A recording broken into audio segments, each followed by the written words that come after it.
नांदेड़ में उर्दू घर कायम हुए कई बरस हो चुके हैं, लेकिन उर्दू घर को कारकर्द नहीं किया जा रहा है। राष्ट्रवादी कांग्रेस पार्टी ने जीवन में जिला कलेक्टर से मुलाकात की। जिला कलेक्टर ने 8 दिन में इसका इफ्तिताह करने का यकीन दिलाया है। महाराष्ट्र का पहला उर्दू घर, जो उर्दू और अक़लियतों की तरक्की के मरकज के तौर पर कायम किया गया है, नांदेड़ में इसकी तामीर ने नांदेड़ के उर्दूदां तबके में खुशी पैदा कर दी थी।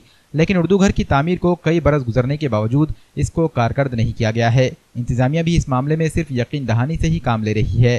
राष्ट्रवादी कांग्रेस पार्टी ने उर्दू घर के मसले को संजीदगी से लेते हुए जिला कलेक्टर से मुलाकात की। डॉक्टर सुनील कदम की क़यादत में पार्टी के एक वफ्द ने उर्दू घर के फवायद और उसको शुरू न करने से हो रहे नुकसानात पर जिला कलेक्टर से गुफ्तगू की और एक मेमोरेंडम सौंपा। पार्टी के वफ्द में राष्ट्रवादी पार्टी के अक़लियती लीडर जुबैर अहमद, यूथ शहर सदर रऊफ जमींदार, मोहसिन खान पठान और गणेश तादलापुरकर भी मौजूद थे।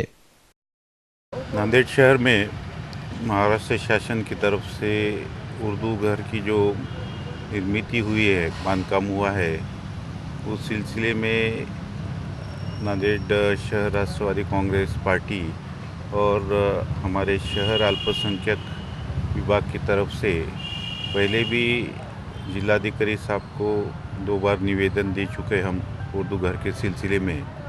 उसमें पार्टी ये चाहती है कि उर्दू घर का जो उद्घाटन है जल्द से जल्द होना चाहिए और उसके मकसद जो है, उर्दू घर का जो मकसद है वो जल्द से जल्द पूरा होना चाहिए।